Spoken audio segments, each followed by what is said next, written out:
Hello, my name is Christopher Thomas, Data Compliance Analyst with the Office for the Lancaster County Homelessness Coalition. This is a video training for performing service reports in Empower Lancaster in order to perform monthly billing. We will start by logging into Empower Lancaster. If you do not have a login, let's say you're adding a new staff person to do billing and you need a login for them, please send me an email, cthomas@lchra.com, with that person's name, role, and email address so we can get credentials created for them. This video will assume that you already have an EL login. So we'll start there. Now, first thing we need to do is change our role. Most users, if you can see my mouse here, will automatically start as a case manager. Case manager is where most of the work gets done in EL. It's where services get entered. We need a different role to do reporting. Click here in the top right, this little downward facing triangle. Now find role and change it to supervisor/director. You'll notice a few changes, but the important one is here, the top of the screen, there's now a button that says administration. All reporting is kept here. When we click administration, now we've got an option here on the left for reporting. When we click reporting, we have a few options. There's two different kinds of reports. For service reports, you will need to click on operational reports. So again, to reiterate, make sure that your role is set to supervisor director. If you don't have that role, let's say your job has changed and you need that added, please again email me at cthomas@lchra.com so that I can add that role for you. We are in the supervisor/director role. We clicked administration, reporting, operational reports. Here we have a selection of different reports that we can run. These are all useful. They're all interesting in their own different ways. But the only report that you will need to know how to do in order to do monthly billing is the service summary by program report. You'll notice it has a different icon to make it stand out a little bit. It's an icon of a little castle. Service summary by program. Click this button and you will be given parameters for that report. Now, billing takes place on a monthly basis, so you'll be setting a begin and end date of the first day of your reporting month and the last day of your reporting month. We'll now go through all the other options here. Your organization will automatically be set to the organization that you're associated with. So you can't change this, it's automatic. You will see your organization in this box. Programs, we will want to change based upon what we're reporting on. Chances are good that your organization runs multiple programs. Perhaps you only bill the coalition for some of them. It's also very possible that you run different kinds of programs. So for instance, maybe you have one contract to operate emergency shelter and another to operate a chart program. You will want to run this report for as many different programs as you want to report on. The reason for that is that different program types are billed different ways. So using the two examples I mentioned before, emergency shelter is based on bed nights. Chart is based on case management quarter hours. So make sure that you select the right program and that you are not mixing program types in a way that's going to create a conflict when you want to bill, because the billing is going to get done based on the contract. Neighborly will be set up to accept invoices based on the funding source and contract. So again, this is very important. Right now it's set to all. I'm going to click Sum, and now I have the option to either type in the name of the program, click the one that I want, and add selected, or I could just click the magnifying glass and scroll to find the program that I want to report on. You will naturally not have as many programs in here as I do. It should be a pretty small list.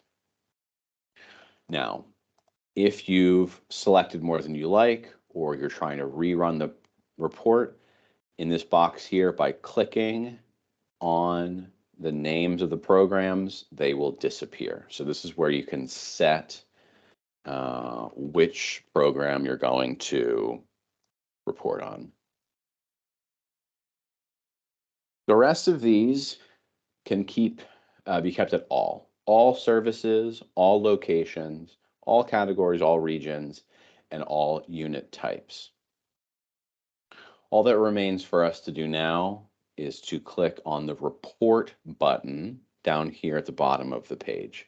Now, when I run this, it's going to look a little bit different because the Homelessness Coalition, the organization that I'm affiliated with, doesn't have any outreach clients.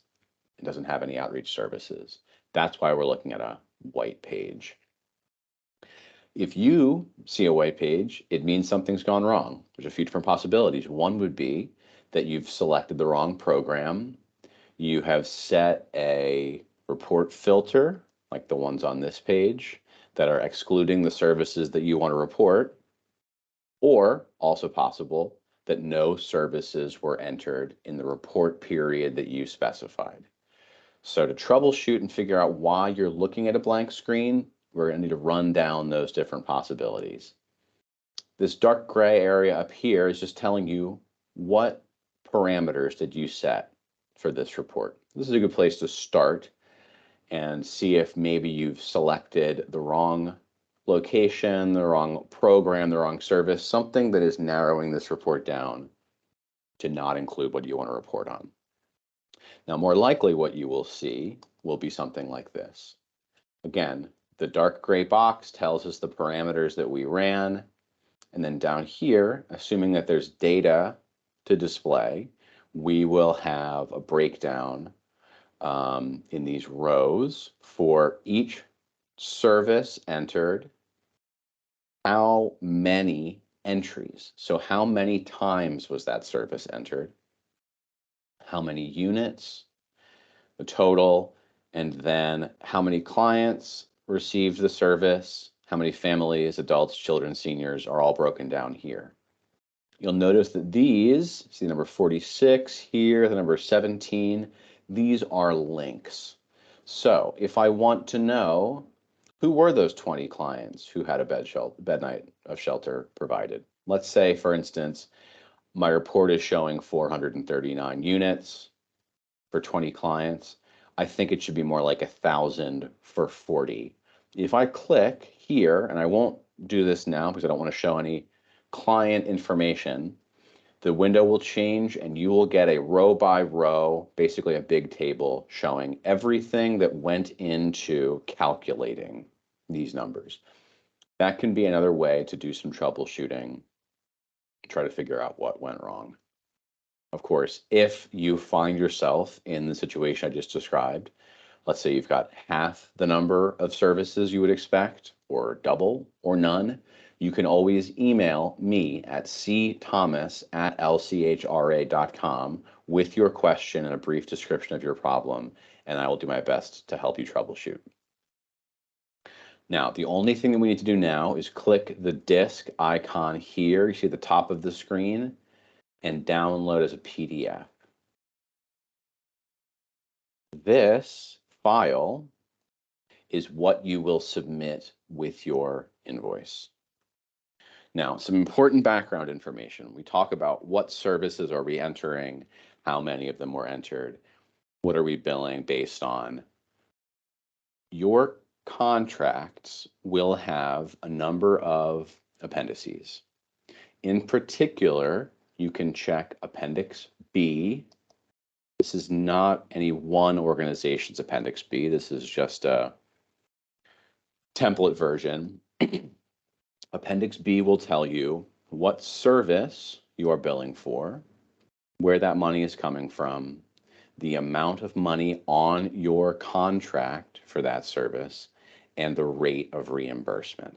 So if we use the example of emergency shelter bed nights, I see here that this contract is for a total of $15,000 at a rate of $15 per bed night.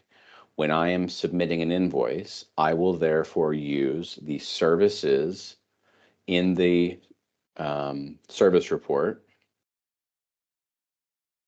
and I will multiply the billing unit, in this case bed nights, by the number of, the number of units by the billing rate. Other contracts will be based on units of time, right? So we receive 2050 per unit in this row for coordinated assessment. This means unit of time or quarter hour. So again, in the services report, were we looking, using our imaginations, not at a shelter, which bills on bed nights, but looking at, let's say, a chart coordinated assessment program, I would be looking for units of case management. So I would find my case management row, I would find my units, and I would multiply the number of units for that month by the billing rate specified in Appendix B of my contract. That will give you the invoiced amount for the month that you're billing on. Again, if you click any of these links, the view will change and you will see all of the entries that added up to give us these 46 case management entries, these 97 units, as well as what clients had those entered. So again, to put it all together here, we're going to be billing based on Appendix B in our contract using the service summary. Let me go back to the page again. Sorry. The service summary by program report in Empower Lancaster. So once a month, by the 10th of each month, you will run this report for each of the programs that you need to bill on. You will verify that what is in the report window is accurate. You will multiply your units by your billing per unit amount, and that's how you'll determine your invoiced amount. The other place that you can look for background information here, besides the Appendix B in your contract, is Appendix C. Appendix C goes into more depth about different monthly reports, what those monthly reports measure, what those measurements mean, where those measurements come from. They're also broken down by program area. So different programs, of course, report different things. There's also a section in this document talking about data quality reports, how those are performed this contract year, and also a section about meeting with myself and Sheldon and Marjorie monthly to go over how your programs are doing in Empower Lancaster. So again, Appendix B, Appendix C are what lay the foundation for these service reports. If you have any questions, again, cthomas@lchra.com is my email address. It's not really worth going into all the possible issues you may have, but let's say you're showing the wrong amounts, you're not showing anything, you're showing more clients than you would expect, too few clients, too many units, not enough units. It is safe to send me an email, maybe include the report that you're having a problem with, and I'm happy to troubleshoot with you. But again, just to reiterate one last time, supervisor/director role, administration, reporting, operational reports, service summary by program is how you'll perform your monthly billing. Thank you.